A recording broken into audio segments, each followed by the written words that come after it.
Doctor Moreno, por favor, pase por aquí. Entonces, la conferencia de hoy que va a dar el doctor Moreno, ya muchos lo conocen, ya había hecho la carta de presentación, que abogado de Santiago del Estero.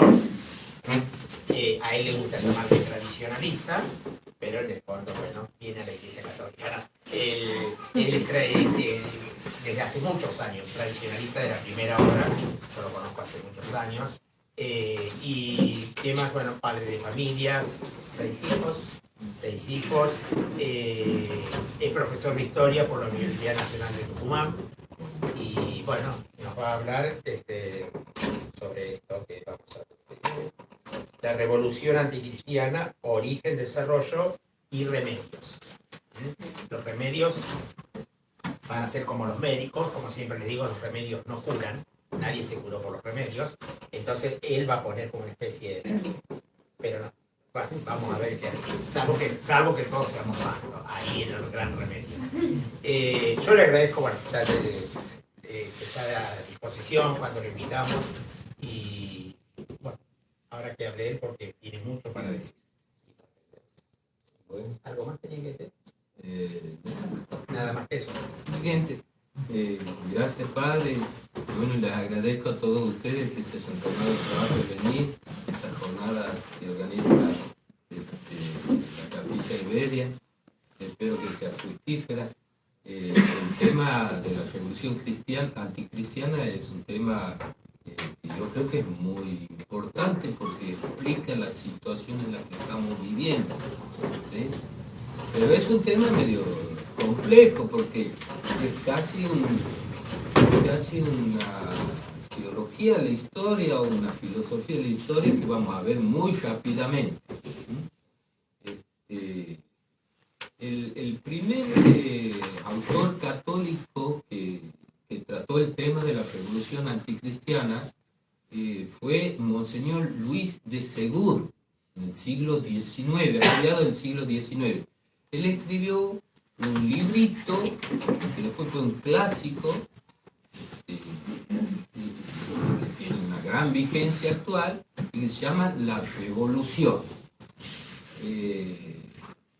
En este libro, Monseñor Luis de Segur define la revolución como un proceso que tiene por objeto, un proceso histórico, ¿no es cierto?, que tiene por objeto la negación legal del reinado social de Jesucristo.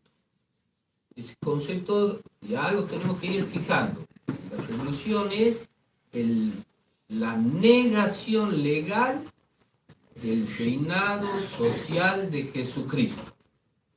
Y aclara Monseñor Segur que esta revolución, con mayúscula, no es lo mismo que cualquier hecho revolucionario, no es lo mismo que cualquier cambio en las costumbres, en la política, en la arte, un cambio que puede ser un hecho puntual, un hecho aislado, o un hecho meramente político, como por ejemplo deponer a un gobierno tiránico, fundándose en el legítimo derecho de la resistencia a la opresión. No, la revolución con mayúscula es otra cosa. No es el hecho puntual y meramente político, no. Es un proceso, o sea, una serie de hechos que tiene una finalidad estrictamente religiosa. Y que Monseñor de Segur lo caracteriza porque tiene tres niveles. En un primer nivel, la revolución busca negar la autoridad de la Iglesia en la sociedad. ¿No? ¿Cómo niega la revolución la autoridad de la Iglesia en la sociedad? Por medio de la separación del Estado de Iglesia. Separando iglesia del Estado, quita a la iglesia la autoridad de influir sobre la organización social, sobre la sociedad. Entonces, ese es el primer nivel. Quitarle la autoridad a la iglesia frente al Estado. ¿Por medio de qué? Del laicismo. El otro nivel es sino destruir, esta vez no la autoridad de la iglesia, sino destruir la autoridad política legítima. ¿Por medio de qué? Por medio de la soberanía popular. ¿Por qué una autoridad era legítima? Porque provenía de Dios y tenía por fin alcanzar el bien común. Esa era una autoridad legítima. La autoridad legítima era la que se reconocía que el poder le venía de Dios y que lo tenía que aplicar para el bien común.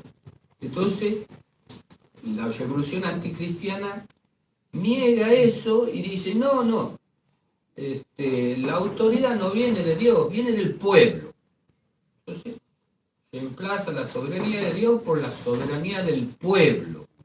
El pueblo es el soberano y va a elegir sus gobernantes por medio del sufragio universal. El tercer grado de la revolución es ya ir directamente a quitar la autoridad, a negar la autoridad en la sociedad, sobre todo en la familia, en las instituciones y en la familia, ¿no? Ustedes vayan tratando de ubicarse con la actualidad, ¿no? Negar la autoridad en la familia, luchar contra el patriarcado, pañuelitos verdes, ¿no? Entonces, esas tres características, digamos, nos sirven para identificar que estamos ante el proceso de la revolución anticristiana. Cuando vemos el laicismo, Estado, Iglesia, asuntos separados, gritan las verdes, ¿no? Los bolcheviques también. Separar Estado de la Iglesia. Revolución anticristiana. Laicismo. Enseñanza laica. Dios no puede estar dentro del sistema educativo. Hay que expulsarlo a Dios de las aulas. Y el tercero, bueno, la destrucción de la autoridad legítima ya dentro de la familia, ¿no? Por medio, incluso medios legales, el divorcio, etcétera, etcétera. Eso dice, como decía, Monseñor Ruiz de Segur. Mucho más aquí en el tiempo, uno de los fundadores del nacionalismo católico, Alberto Esculla Medrano, en el año 36 escribió un librito que se llama Catolicismo y Nacionalismo. Ahí él se ocupa también del tema de la revolución anticristiana y da una definición, una de las mejores definiciones sobre de lo que es la revolución anticristiana. Dice Alberto Esculla Medrano, la revolución anticristiana es un proceso de apostasía social, ¿no es cierto?, que destruyó la cristiandad para edificar una sociedad conforme a la voluntad humana, dejando de lado la voluntad de Dios. Entonces, proceso de apostasía universal, ¿eh?, que destruye la cristiandad para construir una sociedad en base a la voluntad humana, dejando de lado o con presidencia de la voluntad de Dios. Porque la cristiandad es la sociedad construida conforme a la voluntad de Dios. Entonces, la revolución va a destruir esa sociedad para hacerla conforme a la voluntad del hombre.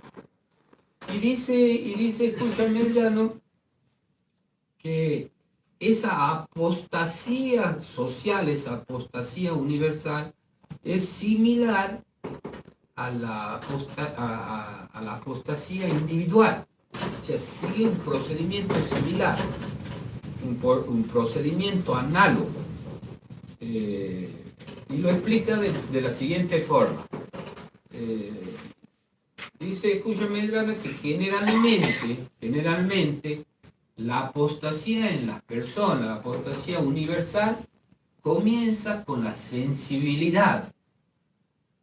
Ay, qué lindo que es fulanito, qué linda que es fulanita. La sensibilidad es la primera que cede, con el consentimiento, por supuesto, de la voluntad. Luego, el alma se revela contra Dios, porque a lo mejor estamos dejándonos llevar por la sensibilidad y buscando algo que no es bueno para Dios. Entonces, el alma se revela contra Dios, ¿no? Después, la inteligencia va a tratar de justificar esa rebelión. Y finalmente la voluntad se va a fijar en ese mal, ¿sí? Y va a quedar bajo la ley de los apetitos. Para no ser tan abstracto, le doy un ejemplo. Un fulanito o fulanita se enamora, la sensibilidad, de alguien que no debería enamorarse porque no es una persona libre, ¿no? Se enamora de alguien que está casado, ¿no?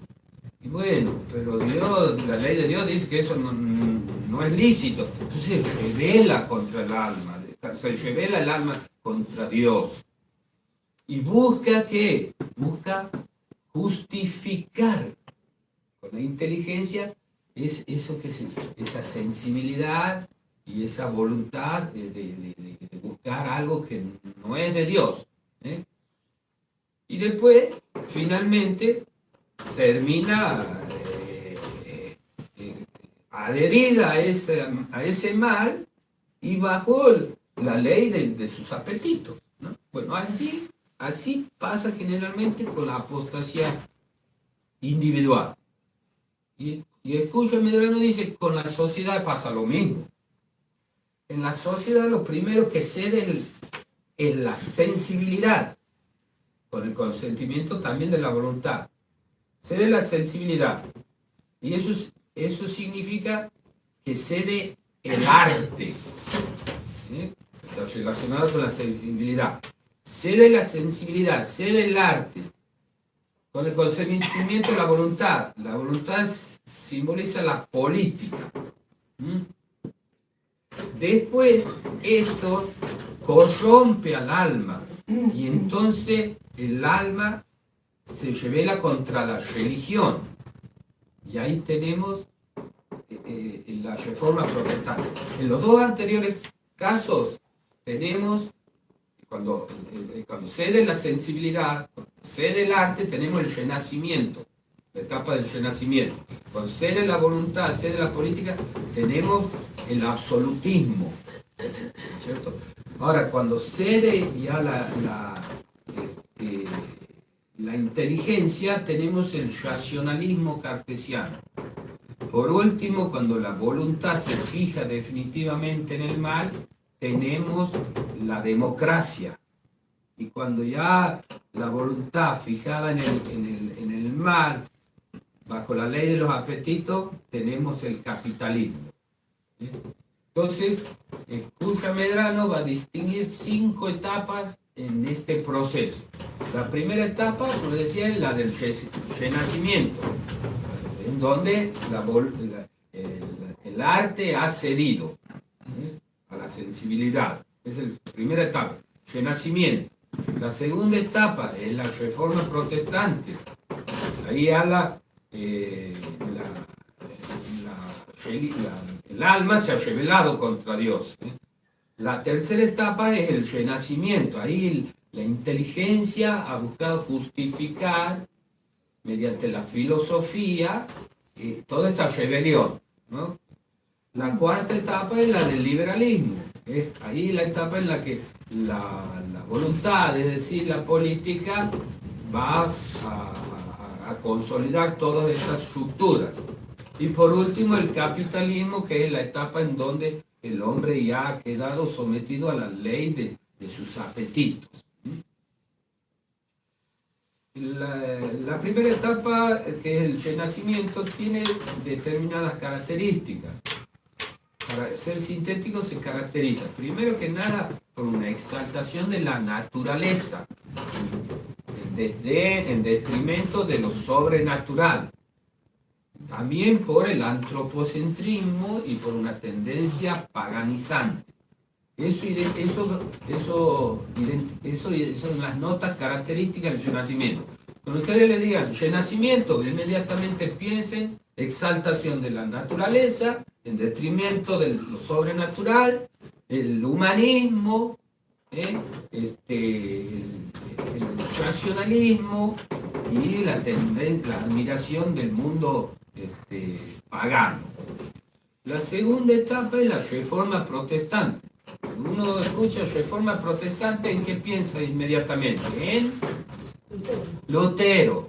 Y cuando piensa en Lutero, ¿qué piensa? Libre examen. Entonces, no hay una verdad revelada por Dios, sino que cada uno es dueño de interpretar su verdad, las escrituras, es decir, su verdad. Después, cuando uno piense en la etapa del racionalismo, ¿en qué tiene que pensar? La palabra le dice exaltación de la razón, ¿no? ¿Y en qué filósofo va a pensar? En Descartes. Descartes dijo, pienso, luego existo. Entonces, la inteligencia es la que determina la realidad. La inteligencia, la razón, es independiente de las cosas. Y ahí empezamos ya después con el subjetivismo y todo eso, con esa inteligencia autónoma que se dicta su propia ley. Y bueno, la última etapa, bueno, la penúltima etapa es la del liberalismo. Bueno, cuando uno piensa en el liberalismo, ¿qué se le viene a la mente? La exaltación de la libertad. ¿Y quiénes son los que exaltan? ¿Quién exalta la libertad? Bueno, Rousseau, ¿no es cierto? Con la idea de que el hombre es soberano, la soberanía está en el pueblo, no en Dios, ¿no? Y, por supuesto, la ley no es la expresión de la recta razón con el fin de lograr el bien común, como dicen los juristas, los naturalistas, ¿no? Entonces la ley no es una expresión de la ley natural ni de la ley divina. La ley es, ¿qué es la ley? Y lo que el sufragio universal manda. La mitad más uno dice que el aborto está bien, bueno, está bien, es ley. Entonces, en esta etapa del liberalismo desplaza la soberanía de Dios por la soberanía del pueblo y reemplaza la ley natural, la ley divina, el derecho natural por el derecho positivo, por la voluntad del pueblo soberano que vota. Que con la simple mayoría las cosas pueden ser justas o injustas, según fuere. Bueno, la última etapa es la del capitalismo. Cuyo Medrano define el capitalismo como un sistema económico que tiene por fin el acrecentamiento de las ganancias mediante la aplicación de leyes económicas mecánicas, la ley de la oferta y la demanda. Esa etapa del capitalismo incluye tanto el capitalismo liberal como a su reacción, que es el capitalismo de Estado, que es el capitalismo comunista. Porque a veces uno piensa, son dos cosas distintas. No, es lo mismo, nada más que en el capitalismo liberal el capital lo maneja la burguesía y en el capitalismo comunista lo maneja el Estado totalitario, pero es igual el capitalismo. Bueno, un tercer autor que se ocupó de la revolución fue el brasileño Plínio Corrêa de Oliveira, muchos lo escuchó nombrar también. Plínio Corrêa de Oliveira escribió una serie de artículos que después se condensaron en un libro, también un clásico muy útil, que se llama Revolución y Contrarrevolución. Lo escribió en 1960. Ahí Plínio Corrêa de Oliveira dice que la revolución es un proceso de tendencias, de doctrinas y de transformaciones políticas, económicas, sociales y culturales derivadas, y esto es muy importante, derivadas de un deterioro moral, más concretamente derivadas de dos vicios clave, que son el orgullo y la impureza. Él dice, Plínio Corrêa de Oliveira, que en el fondo de todo este proceso hay una cuestión moral, una cuestión religiosa, y que se da tanto en el individuo y que después se ve también en la sociedad. ¿Qué pasa en el individuo que ha caído o está dominado por el vicio del orgullo?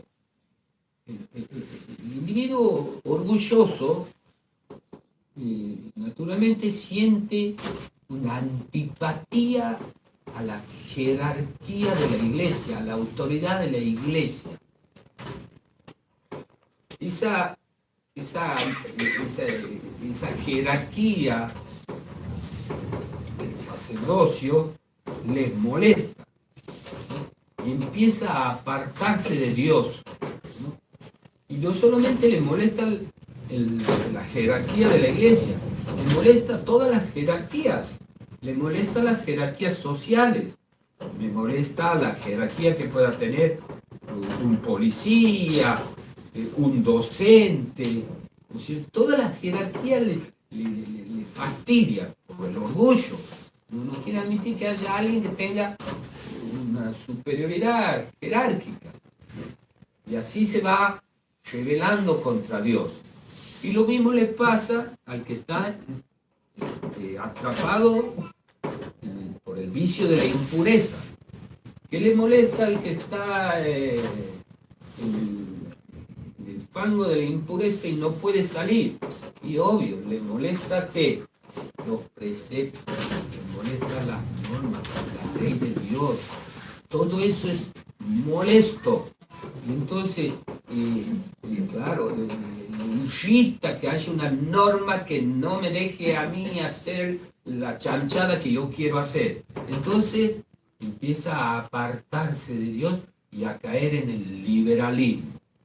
Bueno, eso que sucede en el individuo pasa también en la sociedad.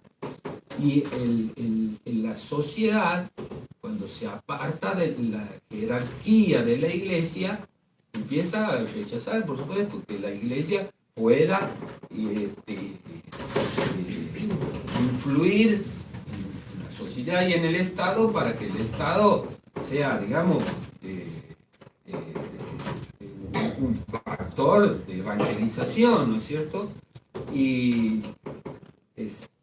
lo mismo con las jerarquías en la escuela, en la sociedad, los alumnos se rebelan contra los maestros, en fin, en la familia, el feminismo, no, que basta de patriarcado, ¿no?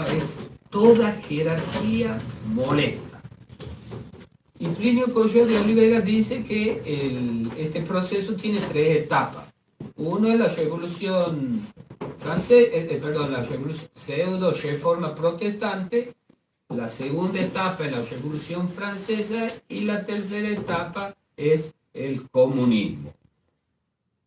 Y lo sintetiza este proceso y estas tres etapas con una frase muy conocida, la conocéis, y algunos de los más leídos, más formados seguro también, la sintetiza Pío XII diciendo que el enemigo de la cristiandad planteó primero: Cristo sí, pero la iglesia no.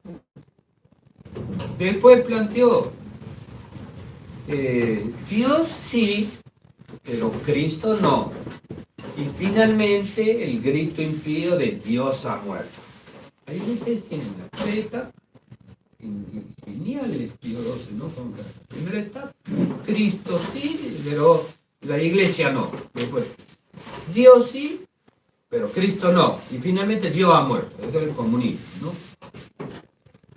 Bueno, y una cosita más clara, Plinio Cosio de Oliveira, es que, bueno, todas estas etapas están relacionadas, son un todo.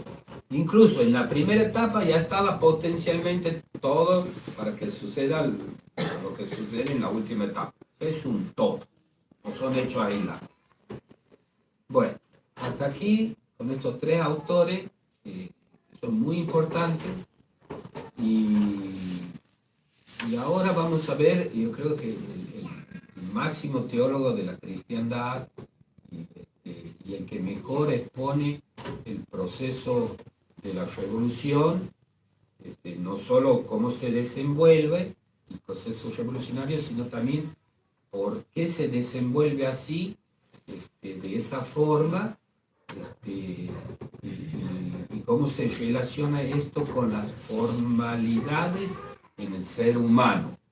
Este autor es el padre Julio Mainviel, un gran teólogo argentino, que escribió en el año 61 un libro que se llama El comunismo en la revolución anticristiana. Quiero marcar la fecha de la publicación del libro, que es el año 61, que es anterior al concilio. Quiero marcar esto porque al final vamos a ver ciertas apreciaciones del padre Mainviel que a lo mejor, casi seguro, podemos decir que están desactualizadas. Pero en lo que se trata de la descripción de cómo se desenvuelve la revolución anticristiana y la explicación de por qué se desenvuelve así, impecable el padre Mainviel. ¿Qué dice el padre Mainviel? Bueno, para introducirnos, el padre Mainviel dice que para introducirnos en este tema, lo primero que hay que tener muy en cuenta es ¿qué es la historia? Dice Mainviel que para entender este proceso de la revolución anticristiana hay que entender que la historia tiene un sentido a los ojos de Dios y que la historia no es solamente los hechos trascendentes protagonizados por los hombres a lo largo del tiempo, de la historia. Porque no solamente el hombre actúa en la historia. Mainviel dice que el protagonista, no solamente el hombre actúa en la historia, sino que también en la historia actúa Dios. Y no solamente Dios, actúa el diablo también. Y junto con el diablo, el anticristo. ¿Por qué? Porque a lo largo porque el sentido de la historia es lograr que todos los predestinados entren al cielo. Y entonces, el primer predestinado es Cristo, que es el rey de la historia. ¿No? Por eso la historia tiene que reconocer a Cristo. La historia no puede ser laica. La historia tiene a Cristo como rey. La sociedad y la historia tienen a Cristo como rey. Él es el primer predestinado. Ahora, cuando entren todos los predestinados, listo, se acabó la historia, se clausura la historia. Ahora, en ese transcurso histórico, Dios y el diablo van a luchar por las almas de los hombres. Se van a disputar las almas de los hombres.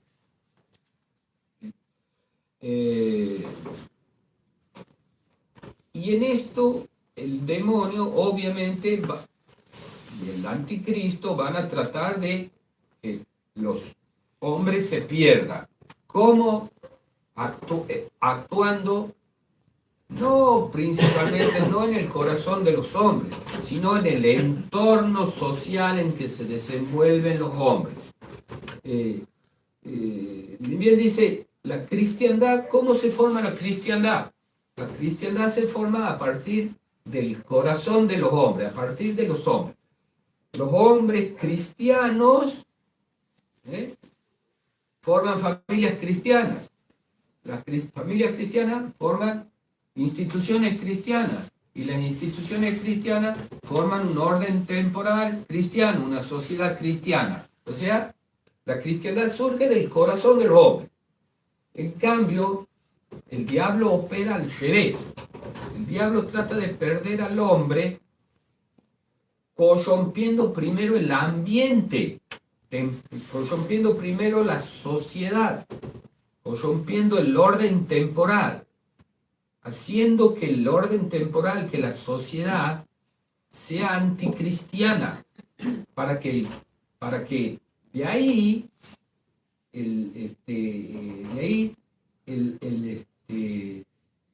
ese ambiente anticristiano influya en el corazón de los hombres.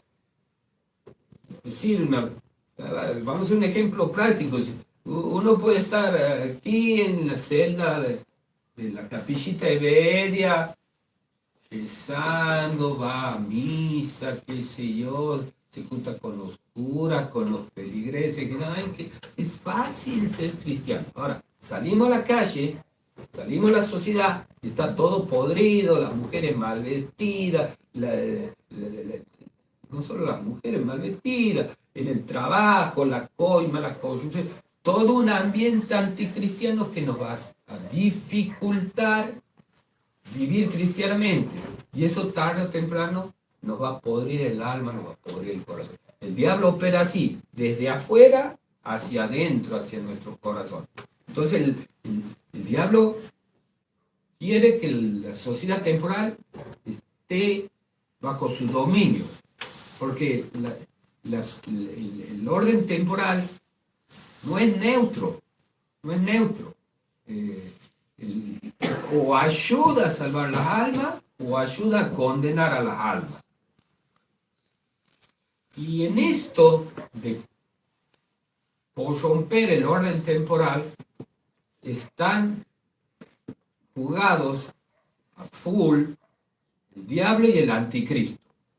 Y esto nos conecta con el problema de la malicia de los judíos fariseos que han rechazado a Cristo y que quieren que los pueblos rechacen a Cristo.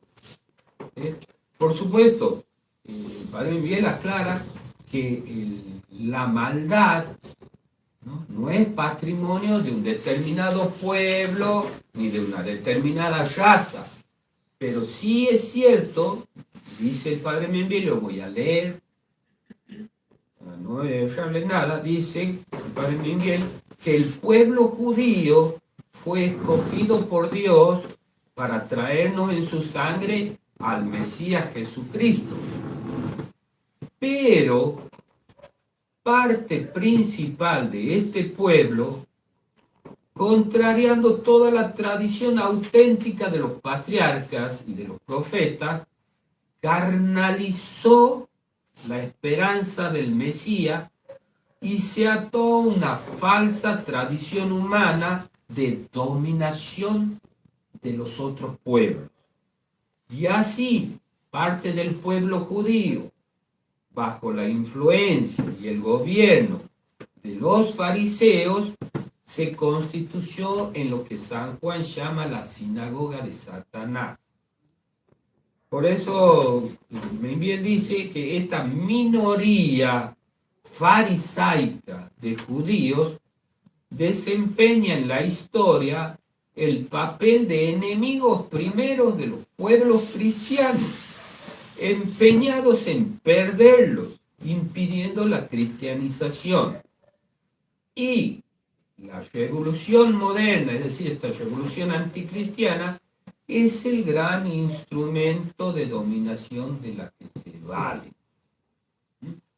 Entonces, está claro que el padre Membiel ve en los judíos fariseos que han rechazado al Cristo, ve a los promotores de toda esta revolución anticristiana que está destruyendo, o que ya ha destruido, el orden social cristiano.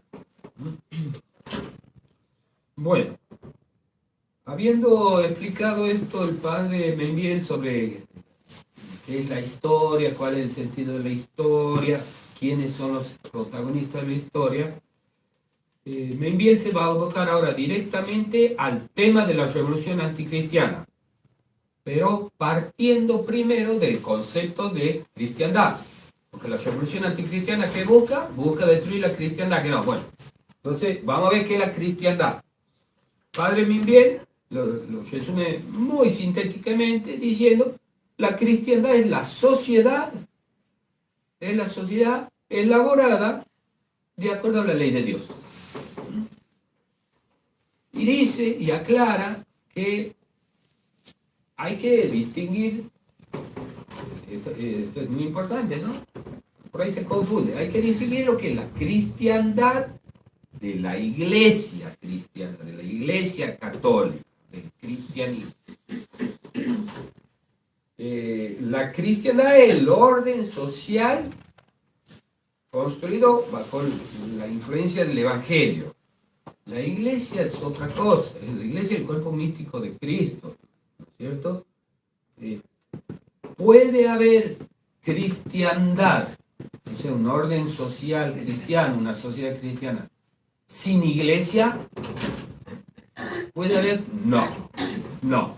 Pero sí puede haber iglesia sin cristiandad, dice el padre mío. Y lo leo. Dice,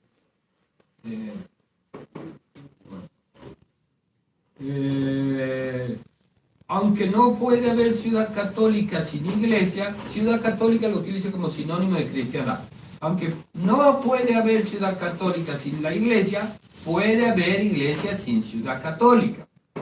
La iglesia, con su organización externa, con su realidad mística, el cuerpo místico de Cristo, con su realidad mística, puede difundirse en civilizaciones hostiles, en civilizaciones anticristianas. Sí, se puede difundir sin informar ninguna. ¿Qué quiere decir informar? Sin transformarla a la sociedad. Sin informar a ninguna, sin apoyarse en ninguna. Puede la iglesia sostenerse en algunas almas privilegiadas. La sociedad católica, en cambio, implica una acción informativa de la iglesia misma sobre los pueblos, sobre la vida temporal. Una impregnación tal de esa vida temporal que ella se desenvuelva dentro de las normas públicas cristianas y al servicio de Cristo. ¿Se entiende, no es cierto? En una sociedad anticristiana, vamos a suponer que yo en Nepal, en Tibet, en una sociedad pagana, ahí están todos los tibetanos. En Bedia, vamos a hacer más cerca. Y en Santiago del Estero. Y en Santiago del Estero. ¿Hay cristiandad? No hay cristiandad. No hay cristiandad, porque el Estado es laico, la enseñanza es laica, tenemos todas las instituciones corrompidas, las familias destruidas. No hay una sociedad cristiana, pero hay cristianos y hay iglesia. Bueno, pero el hecho, y Dios puede salvar almas aún en estas sociedades podridas. Dios puede. Pero eso no nos tiene que dejar tranquilos, porque en una sociedad cristiana es más fácil que más personas se salven. En una sociedad anticristiana y se hace más difícil, más cuesta arriba que las almas se salven. Pero todo conspira en contra. El Papa León XIII tiene una encíclica en la Immortale Dei donde describe muy precisamente y hasta poéticamente lo que era una sociedad cristiana, una sociedad católica, una cristiana. Él dice: hubo un tiempo en que la filosofía del Evangelio gobernaba los estados. En aquella época, la eficacia propia de la sabiduría cristiana y su virtud divina había penetrado en las leyes, en las instituciones, en la moral de los pueblos, infiltrándose en todas las clases y relaciones de la sociedad. La religión fundada por Jesucristo se veía colocada firmemente en el grado de honor que le corresponde y florecía en todas partes gracias a la adhesión benévola de los gobernantes y a la tutela legítima de los magistrados. El sacerdocio y el imperio vivían unidos en mutua concordia y amistoso consorcio de voluntades.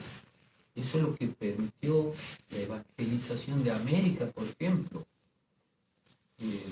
Cosa que no pasó en la India, por ejemplo, ¿no? La India fue San Francisco Javier, que no, un santazo, él y otro santito a tratar de evangelizar a la India, pero allá eran todos paganos, el Estado no era un Estado, pero digamos las autoridades políticas los perseguían, los masacraron.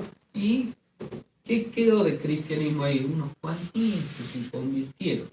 Pero aquí en América vinieron los españoles con la cruz, vinieron los misioneros con la cruz, pero también vinieron los conquistadores con la espada para proteger a la cruz, para proteger a los misioneros. Entonces, esa acción conjunta de la Iglesia y del Imperio Católico logró la maravilla de la conversión masiva de un pueblo que estaba sumido en la barbarie y adorando demonios a los cuales les sacrificaban sus propios hijos y se convirtieron. Por supuesto, también hubo una ayuda sobrenatural, porque la cristiandad requiere también de una gracia muy particular. Vino Nuestra Señora de Guadalupe a darle una gran ayudita, digamos, ¿no? Pero bueno, ahí vemos cómo la cristiandad, el régimen de cristiandad, ayuda a la difusión del Evangelio y pone a la religión en el lugar que se merece, ¿no? Y eleva a la sociedad, ¿no? Bueno, ahora bien, me queda claro también que la cristiandad, esta cristiandad alcanzó su punto máximo en el siglo XIII. Luego del siglo XIII comenzó la decadencia. Primero leve y lentamente, después se hizo más rápido, pero comenzó en el siglo XIII, cuando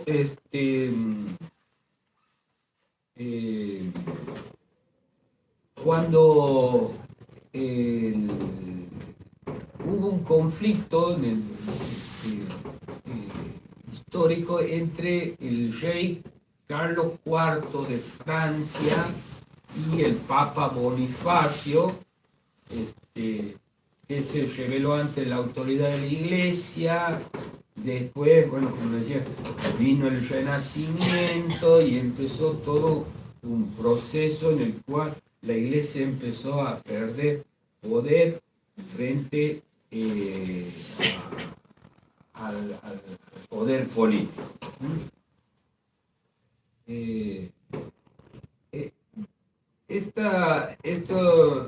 Esto trajo graves consecuencias culturales. ¿Por qué?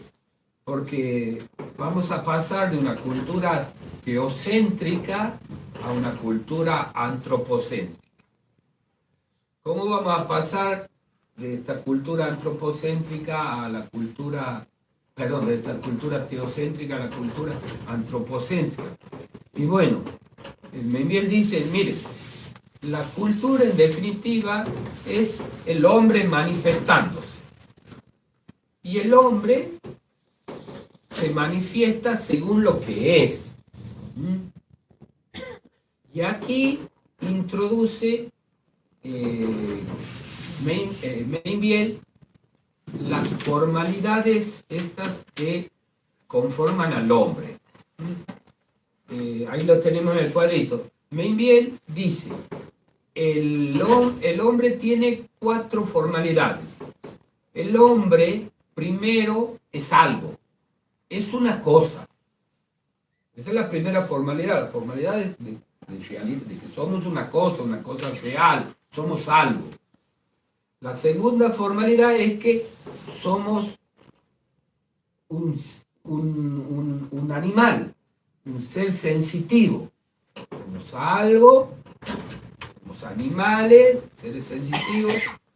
Y después tenemos otra formalidad más, que la tercera formalidad, somos también un ser racional. Somos propiamente una formalidad humana, somos racionales. Y la cuarta formalidad es la formalidad sobrenatural. ¿Por qué? Porque participamos, ¿no es cierto?, de la esencia divina, estamos llamados. Entonces, el hombre, cuando hace cultura, se proyecta socialmente, se proyecta según su naturaleza. Entonces, a la formalidad, la formalidad de cosa, cuando se proyecta socialmente, le corresponde una función social. Esa función social es la que cumple el artesanado. Ahí está en el cuadrito. A la formalidad, entonces, de realidad, le corresponde la función social del artesanado. A la formalidad de animal le corresponde, cuando se proyecta socialmente, la función económica de ejecución de un trabajo manual. Es lo que hace el artesanado, lo que hace el proletariado. A la formalidad humana le corresponde, cuando se proyecta socialmente, la función económica de la dirección de la actividad de ejecución mediante el capital que le aporta la burguesía. A la formalidad humana proyectada socialmente le corresponde la función de la política, de la dirección de la política, que es la que cumple la aristocracia cuando busca que los hombres convivan armónicamente, que haya una concordia entre los hombres. Y por último, la formalidad sobrenatural le corresponde la función religiosa que desempeña el sacerdote, que tiene por fin, el sacerdocio, digamos así, conducir a los hombres a Dios. Esas formalidades y esas funciones están articuladas jerárquicamente. Las formalidades están articuladas jerárquicamente porque a la formalidad, cosa, ¿sí? El hombre le corresponde, digamos, le corresponde servir a la formalidad animal, a la formalidad sensitiva. ¿Por qué? Porque el hombre es algo, el hombre es una cosa. ¿Para qué? Para sentir como animal. ¿Y ese animal para qué? Para razonar y pensar como hombre. ¿Y para qué razona y piensa como hombre? Para conocer a Dios y servir a Dios. O sea, esas formalidades están jerárquicamente ordenadas. Yo soy una cosa, pero ¿para qué? Para sentir. ¿Y para qué siento? Para pensar. ¿Y para qué pienso? Para conocer a Dios. Es una estructura jerárquica. Lo mismo en la sociedad. El artesanado el artesanado, que se corresponde con la función cosa, que no con la función de ser una realidad. Entonces, el artesanado produce bienes, ¿para quién? Para la burguesía, pero la burguesía le sirve también al artesanado cuando lo dirige y cuando lo protege, ¿no? Lo mismo, el artesanado y la burguesía producen bienes, ¿para quién? Para la aristocracia, pero la aristocracia también le sirve a la burguesía y al proletariado cuando le garantiza un orden social concorde, un orden social armónico. Y estas tres funciones, el artesanado, la burguesía, la política, le sirven al clero, al sacerdocio, para garantizarle, por supuesto, un orden económico, una convivencia virtuosa, para que el sacerdocio a su vez le santifique ese ordenamiento con las gracias santificadoras que dispensa el sacerdocio. Eso es el orden natural, así está estructurada como Dios manda una sociedad. Pero bueno, va a venir el demonio, va a venir la revolución anticristiana a romper ese orden jerárquico. Y ahí ya vamos a pasar al otro cuadrito. ¿Cómo se rompe ese orden jerárquico? Ese orden jerárquico se rompe mediante 3 revoluciones.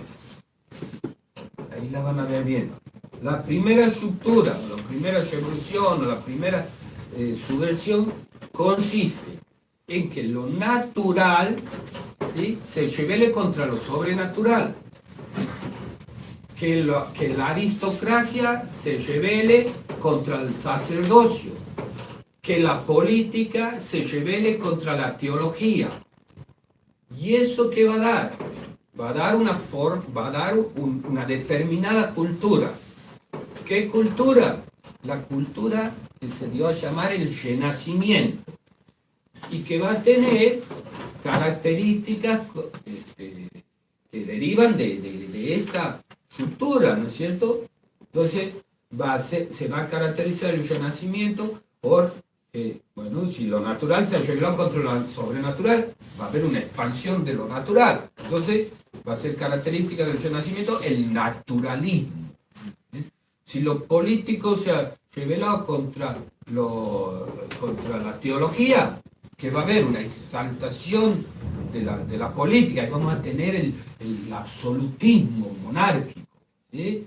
Si la aristocracia se ha rebelado contra el sacerdocio, bueno, vamos a tener una expansión del liberalismo, ¿no es cierto? Una expansión de lo racional, más que del liberalismo, más de lo racional. Entonces, esas son las características del Renacimiento: el humanismo, el racionalismo, el naturalismo, el absolutismo. En la segunda revolución, ¿qué vemos? Que lo animal se va a rebelar contra lo natural, que la burguesía se va a rebelar contra la aristocracia y que la economía se va a rebelar contra la política. Entonces, ¿qué se va a producir? Una expansión de la economía, y ahí vamos a tener el capitalismo, una expansión también burguesa. Esa va a ser la cultura que va a surgir con la Revolución Francesa. Una cultura que se va a caracterizar por el capitalismo, por la democracia y por la expansión económica, ¿no? La tercera revolución va a ser la revolución del comunismo. Aquí lo algo se va a rebelar contra lo animal. y lo proletario se va a rebelar contra lo burgués. Y entonces vamos a tener una cultura que es la propia del materialismo dialéctico, la cultura del comunismo. Bueno, no sé si estoy entendiéndome mucho, se están cantando. ¿Cuánto llevo ya? No, está bien. ¿Cuánto tiempo llevo? Y 50 minutos. Bueno, vamos a ir a terminar. Bueno, sí, vamos a ir achicando la cosa. El último tema que trata Membiel, que es este que yo les decía que iba a ser un poquito polémico y abierto a la opinión de cada uno, es acerca de si existe una posibilidad de que esta destrucción de la cristiandad pueda detenerse y podamos volver a ver resurgir una nueva cristiandad. Porque pasa que ojo, Membiel dice, miren, la cristiandad medieval no agota la cristiandad. O sea, la cristiandad del medioevo tuvo sus características, pero eso no significa que en otros tiempos, en otros lugares, pueda haber también un régimen de cristiandad. Porque lo que caracteriza a la cristiandad no es que nos vistamos como en el medioevo, andemos, no sé, a caballo, con la armadura, hagamos justas, construyamos castillos. No. Lo que caracteriza a la cristiandad es que la sociedad se construye con un espíritu cristiano, que el espíritu del Evangelio informa a la sociedad. Eso se puede dar en cualquier tiempo y en cualquier sociedad, ¿no? Y Membiel dice, ¿existe alguna probabilidad, existe la posibilidad de que la cristiandad vuelva a renacer? Bueno, antes que nada él dice, mire, el remedio para detener y contrarrestar la revolución anticristiana es lo que ha dicho el cura, y que todos, cada uno de nosotros, volvamos a vivir cristianamente, que vivamos la plenitud de la vida cristiana, tanto en el orden privado como público. Es decir, necesitamos convertirnos y convertir a nuestra familia, a nuestra sociedad, y bueno, ese es el remedio contra la revolución anticristiana, la conversión, la vida espiritual de los cristianos. Ahora, estamos en una coyuntura grave, en una crisis grave, decía Membiel, y uno se pregunta, ¿a dónde vamos a ir a parar? ¿Viene la parucía o viene una nueva cristiandad? Membiel dice, mire, no hay que estar muy solícitos a esta cuestión. No hay que devanarse los sesos pensando si vamos al fin de los tiempos o va a haber de nuevo una primavera en la iglesia. No. Tenemos, Dios dirige la historia. Por eso lo leo, dice, no sabemos a dónde irá a desembocar esta encrucijada de la historia. Tampoco hemos de estar muy solícitos por saberlo, porque ella pertenece a los designios inescrutables del Señor. O sea, no hay que hacerse, hablando coloquialmente, no hay que, no hay que hacerse el bocho, pero no es muy académico, no hay que devanarse eran términos coloquiales. Siga. Bueno, lo digo más académicamente. No hay que embrollarse tanto en que si vamos a la parucía o va a haber un resurgir de la cristiandad. Eso dice Membiel. No se preocupen tanto por eso, dice. Ellos pertenecen a los designios de Dios. Y nosotros lo que tenemos que hacer, dice Membiel, es hacer todo lo que podamos para restaurar la cristiandad. Sí, está bien. Bueno. Pero este aquí, que me bien, confía, está seguro en que va a resurgir la cristiandad. ¿Por qué? Porque él dice que la revolución anticristiana, recuerden, estamos en 1961, ni siquiera había empezado el Concilio Vaticano II.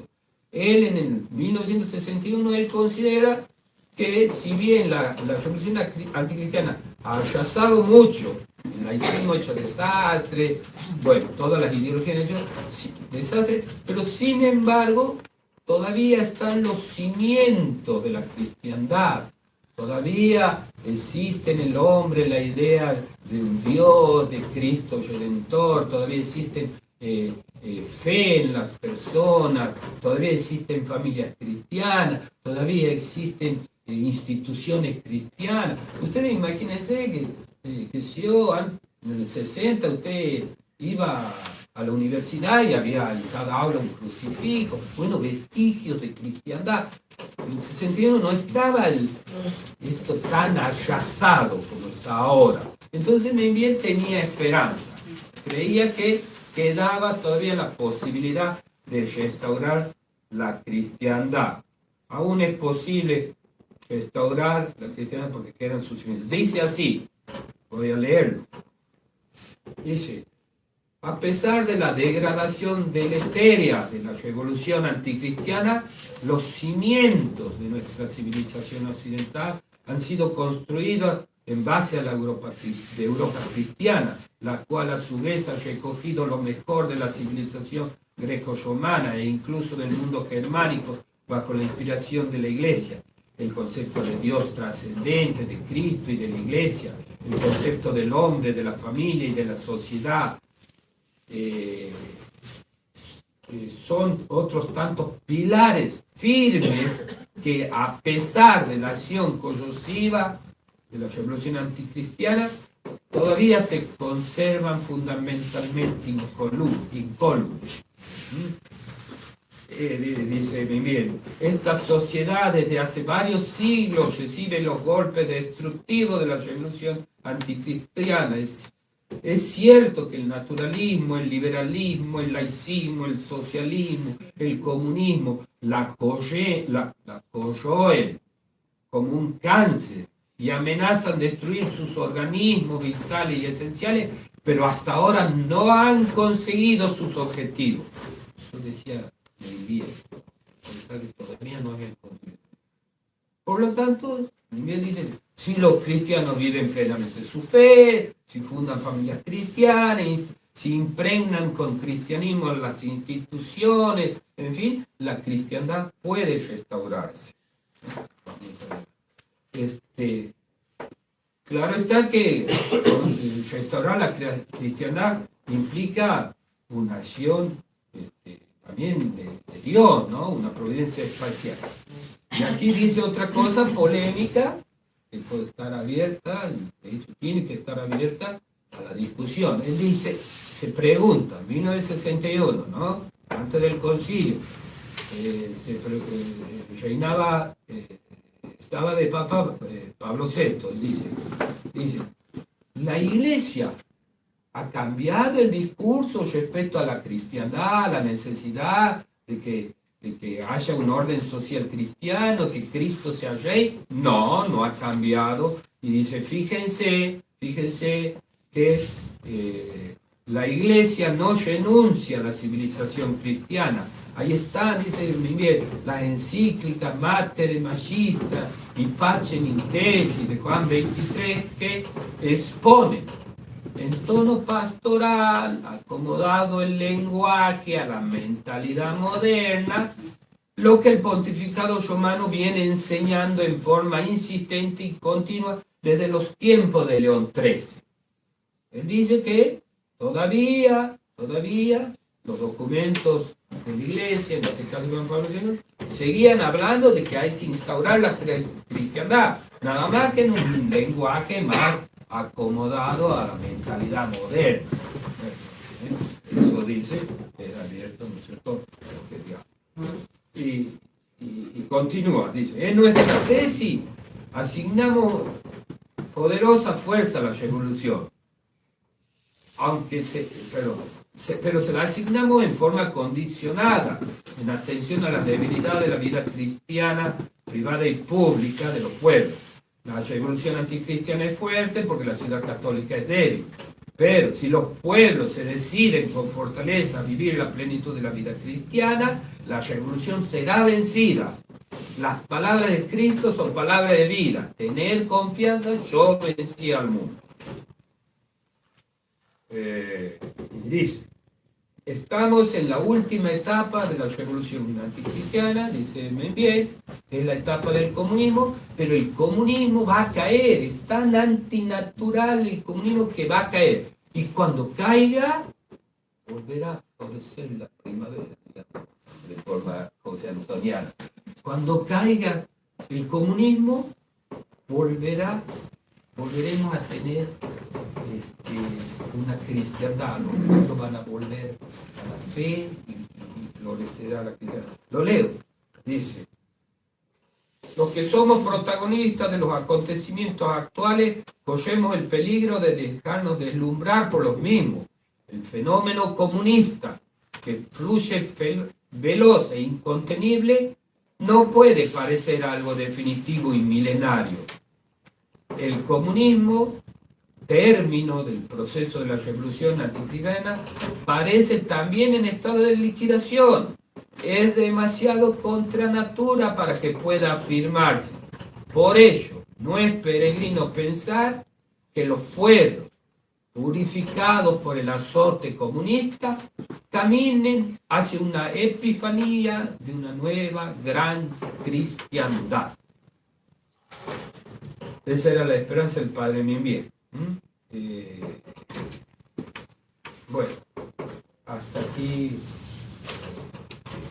creo que tenemos ya un panorama del pensamiento de este gran teólogo que describió perfectamente lo que fue la revolución anticristiana y bueno, sobre el final se animó a hacer un pronóstico que, bueno, cada uno tendrá una opinión al respecto. Yo personalmente creo que esto último que escribió Membier con tanta esperanza no lo volvería a escribir si viera el estado calamitoso que está.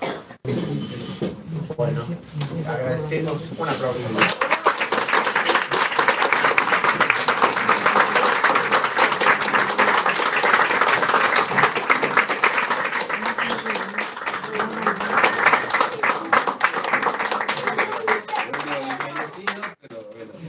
Es la proverbial generosidad del padre. Este es un cuadro de arte pequeño que traje de Perú la otra semana que estuve y un champán muy de aquí del contador Pablo Sánchez que nos ha regalado. Nos dijo, denos de premio si quieren tomarlo, pero no tomamos cosas finas. Bueno, así que gracias, padre.